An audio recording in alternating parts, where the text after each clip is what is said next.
نحمده ونصلي على رسوله الكريم اما بعد فاعوذ بالله من الشيطان الرجيم بسم الله الرحمن الرحيم رب اشرح لي صدري ويسر لي امري واحلل عقدة من لساني يفقهوا قولي. لے لو نہار نکالی. کل آپ نے سکھائی دعا. بعض اوقات انسان بھول جاتا ہے نا, تو یاد رکھنے کا طریقہ کیا ہے؟ کیسے یاد رکھتے ہیں آپ؟ ویسے کوئی اپنا ایکسپیرینس شیئر کرے, کیسے یاد رکھتے ہیں آپ؟ نوٹس کے ساتھ لکھتے. کوئی یہاں پر نوٹس کے علاوہ لکھتا ہو؟ انہوں نے اپنی ایک الگ ڈائری یہی بنائی ہوئی ہے جس میں وہ نوٹ کر لیتی ہیں. ایکچولی یہ ہوتا ہے الگ بنانے میں, ویسے تو ٹھیک ہے اگر اکٹھے بھی ساتھ ساتھ انسان سائڈ پہ لکھ لے پھر گھر جا کے لکھے, لیکن صرف ایک خطرہ ہوتا ہے کہ کہیں کوئی چیز یا تو اس کو آپ انسرکل کریں یا کوئی نشان دیں. اور الگ اس لیے لکھنا بہتر ہے کہ پھر جب آپ کا اسائنمنٹ آتا ہے تو اس میں آپ فوراً اس کو روز کا روز بھی ٹک کرتے جاتے ہیں, اور تھرو آؤٹ دا ویک آپ کو ریمائنڈر رہتا ہے کہ یہ بھی کام رہتا ہے.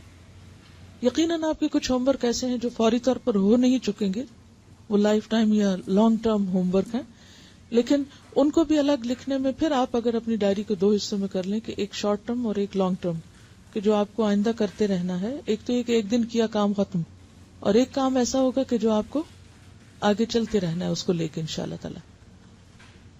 چونکہ ایک ہوم ورک ایک جو ساتھ ساتھ چلے گا, کہ پیاروں کو ساتھ لے کے چلنا ہے, تو اس میں کچھ چیزیں تو میں آپ کو کہتی ہوں کہ یہ آپ شیئر کریں, اور کچھ یہ کہ آپ خود سے بھی کر سکتے ہیں. کوئی ریسٹرکٹ نہیں کیا گیا آپ کو کہ صرف آپ وہی کریں جو میں آپ سے کہتی ہوں.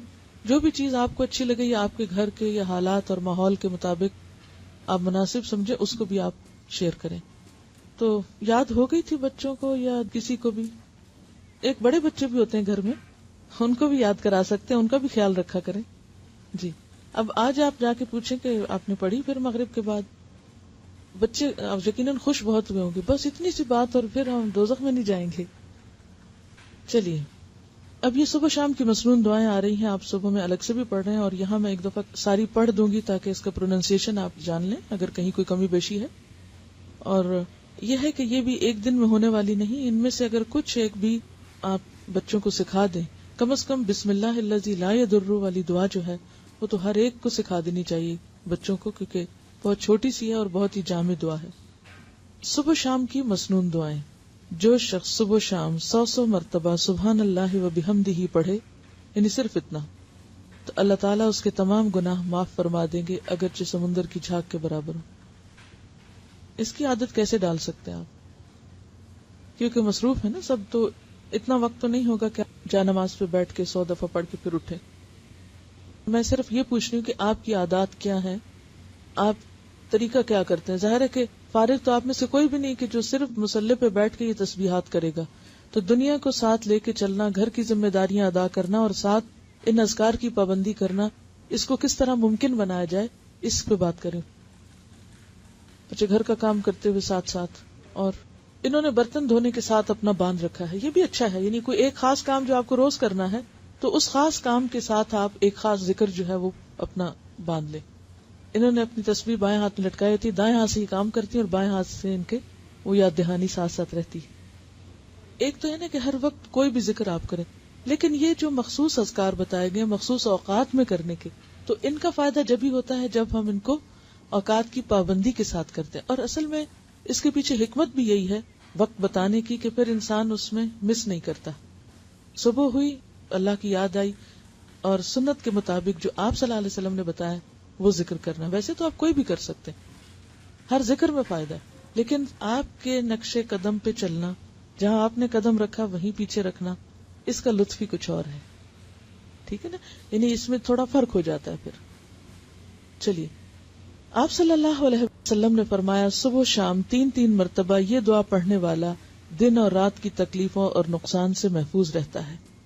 بسم اللہ الذی لا یضر مع اسمہ شیء فی الارض ولا فی السماء وہو السمیع العلیم.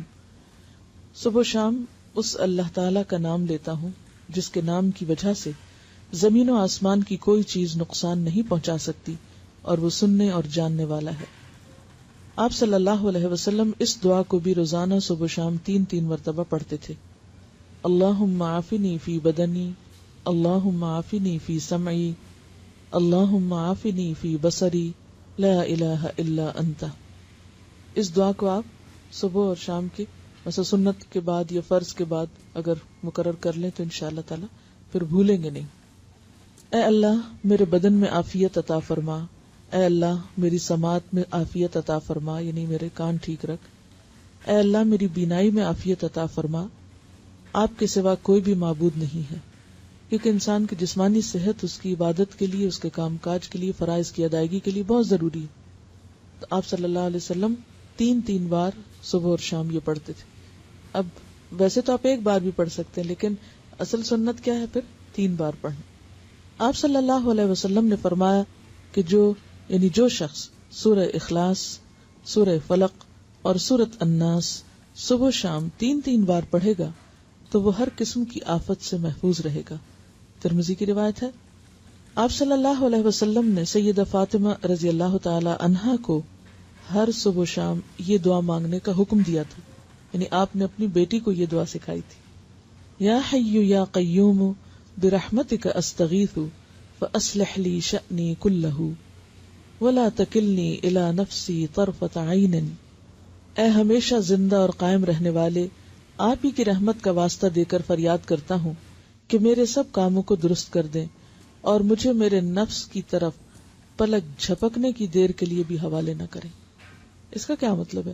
مجھے میرے نفس کے حوالے ایک پلک جھپکنے کی دیر بھی نہ کریں. کیوں؟ مجھے مسلسل اپنی حفاظت میں رکھیں، میں بھٹکنے نہ پاؤں. ومن یکفر بالطاغوت، تو طاغوت میں سب سے پہلے خود اپنا نفس آتا ہے. ان النفس لامارۃ بالسوء. اور اگر انسان اپنے نفس کی باتیں ماننے لگ جاتا تو کبھی بھی پھر وہ اللہ کی بات نہیں ماننے دیتا. تو انسان نفس کے حوالے ہوا نہیں اور پھسلا نہیں اور گیا نہیں. ٹھیک ہے، تو اس لیے یہ دعا بھی بہت اہم ہے اور بہت ضروری ہے. اور کوئی چیز آپ کے ذہن میں آ رہی ہو کہ مجھے میرے نفس کے حوالے ایک لمحے کے لیے نہ کرنا؟ بنیادی طور پر یہ بات ہے کہ ان النفس لامارۃ بالسوء، کہ انسان کا نفس اس کو خوب برائی پہ اکسانے والا ہے. یعنی انسان کا جو اپنا نفس ہے وہ سیدھے رستے یا بلندی کے رستے کی طرف جانے میں ہمیشہ سستی دکھاتا ہے. اچھے کام میں اس کو رغبت کم ہوتی ہے. یعنی انسان کی کمزوری ہے. مشکل رستہ نا، فلقتحم العقبہ. انسان مشکل گھاٹی نہیں اختیار کرنا چاہتا، وہ آسانیاں چاہتا ہے. لڑکنا اس کو اچھا لگتا ہے، چاہے کسی کھائی میں جا گرے. تو اس لیے اللہ سے دعا کرے انسان کہ یا رب مجھے میرے نفس کے حوالے نہ کرنا، کیونکہ نفس تو برائی کی طرف ہی لے کے جاتا ہے. تو نفس کے حوالے ہونے کا مطلب کیا ہے؟ برائی کی طرف جانا. اور اس میں آپ دیکھیے کہ آپ سارا دن عہد کریں گے میں نے یہ نہیں کرنا ہے، ایسا نہیں بولنا، ایسا نہیں کرنا، اور لمحے بھر کے لیے کیا ہوتا ہے؟ منہ سے بات نکل جاتی، آپ ایک دم غصے میں آ جاتے ہیں. آپ ایک دم وہ کہہ آتے ہیں جو سویر سے وعدہ کر رہے تھے شام تک کہ اب آج سے میں نے یہ جملہ نہیں بولنا یا یہ کام نہیں کرنا. وہ لمحے بھر کے لیے آپ نفس کے حوالے ہوئے اور گئے. تو یہ دعا بہت ہی زبردست دعا ہے کہ یار میں تو اپنے آپ پر خود پر ایک لمحے کے لیے بھی بھروسہ نہیں کر سکتا، لمحے کے لیے بھی مجھے نہیں ادھر جانا. وَإِن تُبْدُوا مَا فِي أَنفُسِكُمْ أَوْ تُخْفُوهُ يُحَاسِبْكُم بِهِ اللَّهُ. کیونکہ انسان جب نفس کے حوالے ہوتا ہے تو بس مشکل میں پڑ جاتا ہے. اسی لیے کہا گیا نا کہ وَلَا تُزَكُّوا أَنفُسَكُمْ، اپنے آپ کو پاکیزہ مت کہو. کوئی اپنے آپ کو نیک نہ سمجھے کہ میں بڑی چیز ہوں. کیوں؟ بل اللہ یزکی من یشاء، بلکہ اللہ ہی جس کو چاہتا ہے پاک کرتا ہے. کیونکہ انسان خود کوئی چیز نہیں ہے. اچھا اس میں آپ دیکھیے کہ اپنے آپ کو تو انسان خوب پہچانتا ہے، لیکن آپ نے بچوں میں بھی دیکھا ہوگا اچھا بھلا ٹھیک چلتے چلتے کیا کرتے ہیں؟ بیٹھ جاتے ہیں. اب کیا وجہ ہے؟ کوئی وجہ نہیں. کیا مسئلہ یہ نفس کے حوالے ہونے والی بات ہے، یہ شیطان کے شر کی بات ہے. تو یہ ویکنس سب انسانوں کے ساتھ ہے. ایک شخص آپ کے ساتھ دنوں اچھا معاملہ کرتا ہے، بہترین معاملہ کرتا ہے، یا کہ اس کو پتہ نہیں کیا ہو جاتا ہے. وہ کیا ہوا؟ اس کو نفس کے حوالے ہو گیا. تو کہتے ہیں نا لکل جواد کبوہ، عربی کا ایک محاورہ ہے کہ ہر گھڑ سوار کا ایک دن گھٹنا ضرور لگتا ہے. لکل عالم حفوہ، اور ہر عالم کہیں نہ کہیں غلطی کر جاتا ہے، کہیں نہ کہیں بھول ہو جاتی ہے اس سے. انسان ہے نا، پھر اس کو یاد آتا او نہیں یہ ایسے نہیں ایسے تھا، پھر وہ رجوع کرتا ہے. رجوع کر لے تو اللہ تعالیٰ بھی معاف کرنے والا ہے. اور اکڑ جائے انسان نہیں میری غلطی نہیں تو پکڑ ہے. تو یہ ایک حقیقت ہے کہ جب انسان چلتا ہے تو کہیں نہ کہیں ٹھوکر لگتی ہے اس کو. اچھے سے اچھے تعلقات میں بھی کہیں نہ کہیں جھول آ جاتا ہے. یہ سب ایکسپیرینس کی بات ہے نا, آپ سب مشاہدہ کرتے ہوں. ایسا کیوں ہوتا ہے؟ کیونکہ ہمارے ساتھ نفس بھی ہے, شیطان بھی ہے. تو یہ ایسے دشمن ہیں, ایسی طاقتیں ہیں کہ جن کا مقابلہ ہم تنہا نہیں کر سکتے. یہ صرف اللہ کی مدد سے ہو سکتا ہے. اس لیے صبح اور شام, ورنہ بعض اوقات انسان کہیں ایک دفعہ تو مانگ چکا, اب اور کیا مانگنا, روز کیا یہی مانگنا. یعنی آپ کے ذہن میں یہ آ سکتا ہے کہ سویرے بھی مانگو شام بھی مانگو, وہی باتیں, پھر ریپیٹیشن. اس ریپیٹیشن کی ہر سویر کو ضرورت ہے اور ہر شام کو ضرورت ہے, کہ ہم بھولنے والے ہیں. پھر سید الاستغفار, آپ صلی اللہ علیہ وسلم نے فرمایا جس نے صبح و شام صدق دل سے سید الاستغفار کو پڑھا اور اسی دن یا رات فوت ہو گیا تو وہ جنت میں داخل ہوگا. اب آپ دیکھیں اللہ تعالیٰ نے بخشش کے کتنے سامان کیے ہیں. ایک چیز کر لو, دوسری کر لو, تیسری کر لو. یعنی یہی اس کی رحمت ہے کہ اس نے چھوڑا نہیں بھٹکنے کے لیے, یا اللہ بندوں پہ ظلم نہیں کرتا. لیکن اگر بندے خود ہی غفلت کے شکار رہیں اور کسی بھی چیز سے فائدہ نہ اٹھائیں تو پھر جبر نہیں کرتا اللہ تعالیٰ. اللہ تعالیٰ سب کچھ کر سکتا ہے, لیکن یہ اللہ کا قاعدہ نہیں کہ زبردستی کسی کو ہدایت پہ قائم رکھے یا زبردستی کروائے کسی سے. کیونکہ اگر اللہ تعالیٰ نے زبردستی کرانا ہوتا تو پھر انسانوں کو بھی پہاڑوں اور باقی چیزوں کی طرح ایک طرح سے جیسے مجبور اور مقہور پیدا کر دیتا.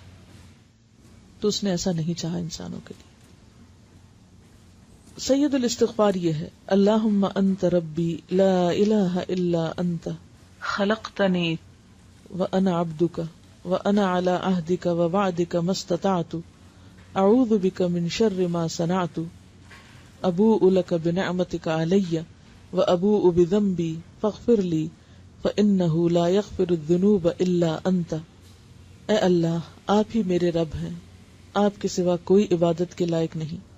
آپ نے مجھ کو پیدا کیا ہے اور میں آپ کا بندہ ہوں, اور میں اپنی طاقت کے مطابق آپ سے کیے ہوئے عہد اور وعدے پہ قائم ہوں. میں اپنے برے اعمال کے وبال سے آپ کی پناہ چاہتا ہوں. میں آپ کی نعمتوں کا اقرار کرتا ہوں, یعنی جو بھی آپ نے نعمتیں مجھ پر کی ہیں ان سب کا اعتراف کرتا ہوں, اور اپنے گناہوں کا بھی اعتراف کرتا ہوں. یعنی ایک طرف تو نے مجھے اتنا کچھ دیا اور دوسری طرف میرے گناہوں کے ڈھیر ہیں.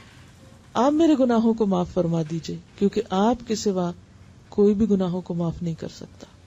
یعنی کسی انسان, کسی جن, کسی فرشتے کے